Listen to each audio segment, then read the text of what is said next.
சிறகுகள் பாரமாகிவிட்டன. கண்கள் மங்கத் தொடங்கிவிட்டன. 500 ஆண்டுகள் வாழ்ந்த இந்த உடல் இப்போது ஓய்வை கேட்கிறது.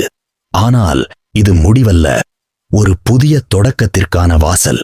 உலகம் நினைக்கிறது இது மரணம் என்று. ஆனால் பீனிக்ஸிற்கு இதுதான் பிரசவம். பழையன கருகட்டும், வலிகள் சாம்பலாகட்டும், அழிவில்தான் ஆக்கம் ஒளிந்திருக்கிறது. நெருப்பு அணைந்து ஒரு குவியல் சாம்பல் மட்டும் எஞ்சியிருக்கிறது. சில நொடிகள் அமைதிக்குப் பிறகு அந்தச் சாம்பல் மெல்ல அசைகிறது. ஒரு சிறிய தங்க நிற அலகும். நான் மீண்டும் வந்துவிட்டேன்.